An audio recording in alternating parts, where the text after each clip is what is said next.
Hello guys, good evening. आज हूँ आई छी नवो ब्लॉग लईने।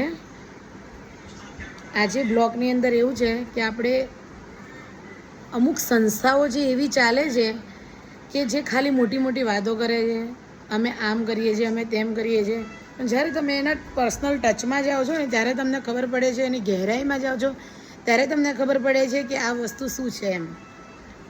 સપોઝ કે મેં જ્યારે મહિપતસિંહ બાપુની સંસ્થામાં એમનું નામ સાંભળીને અને મેં ત્યાં આગળ એક છોકરીના મેરેજ માટે એ લોકોના પેરેન્ટ્સને ત્યાં આગળ જ્યારે મોકલ્યા હતા ત્યારે એ લોકોના સ્ટાફનો એટલો વાહિયાત જવાબ મળેલો. એ લોકો એટલે બધે દૂરથી ગયેલા, 300 કિલોમીટર દૂરથી, તો બી એ લોકોને કોઈએ આવકાર આપ્યો નથી, એમને બોલાયા નથી, પાણીનો ભાવ પૂછ્યો, કશું જ નહીં. એ લોકો ત્યાં બેઠા રહ્યા પણ કોઈ એમને મળવા આવ્યો નહીં. કંટાળીને એ લોકો પાછા આવી ગયા. બરાબર છે, મારી પાસે પ્રૂફ છે, હું પ્રૂફ કરી શકું છું. ત્યારે બી મને એટલો બધો ગુસ્સો આવ્યો હતો કે આ શું છે.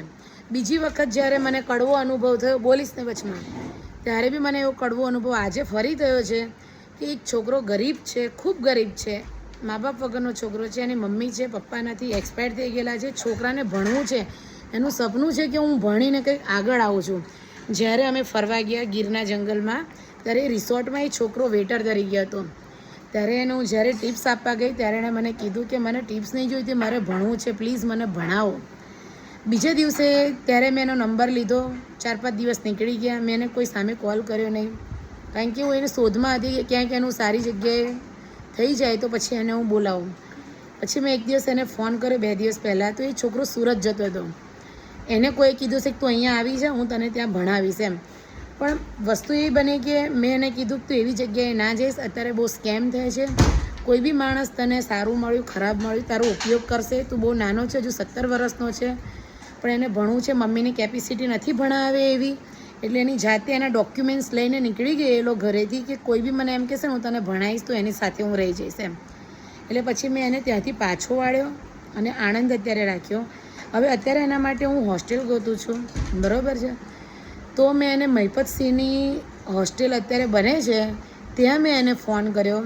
એ લોકોએ મેં કીધું કે એક નીડી છોકરો છે, ગરીબ ઘરનો છોકરો છે, પેરેન્ટ્સ પપ્પા વગરનો છોકરો છે, તમે એને થોડી હેલ્પ કરો, એને એડમિશન અપાવડાવો.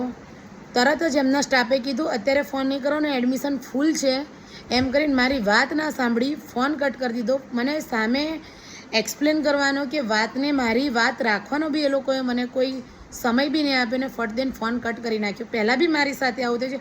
શું આ સંસ્થા આવી જ છે કે આ બધી વાત મહિપતસિંહ બાપુને ખબર છે કે આ બધું ત્યાં થઈ રહ્યું છે, કે એમનો સ્ટાફ આટલો ખરાબ છે અને આવી રીતના બિહેવિયર કરે છે? શું તમે ગરીબોની આવી રીતના મજાક ઉડાવો છો ત્યારે, કે ખાલી એમ જ કહો છો કે તમે અહીંયા આગળ આવી જાઓ, અમે તમારું કામ કરશું? મેં કેટલી વખત આ ટ્રાય કરવાની કોશિશ કરી છે કે મને કોઈ બી લાગે છે કે જે આ નીડી છે એના માટે હું હેલ્પ કરી શકું છું, પણ નો, નેવર. એ જગ્યાએ કોઈ હેલ્પ નથી થતી. ત્યાં શું થાય છે ખબર નથી, કે આ વાતની બાપુને જાણ છે કે એ ખબર નથી, કે જાણ હોવા છતાં અજાણ છે એની બી ખબર નથી. પહેલાં બી મારી સાથે અનુભવ થયો, મેં કોઈ વિડીયો બનાવ્યો નથી. હજી બીજી વખત આવું થયું કે સપોઝ જ્યારે છોકરાને ખરેખર જરૂર છે, જેને ભણવું છે એની પાસે પૈસા નથી, અને જેને ભણાવે છે, જેને પૈસા છે એના છોકરા ભણતા નથી. ગરીબ ઘરનો છોકરો છે, એને ભણવું છે. હું તો મારી જેટલી બની શકે એટલી હું હેલ્પ કરીશ, લાઈફ ટાઈમ કરીશ, એને ભણવું છે ત્યાં સુધી ભણાવીશ. પણ આવી રીતના જે મોટી મોટી વાતો કરે છે એવી રીતના વાતો નથી કરતા.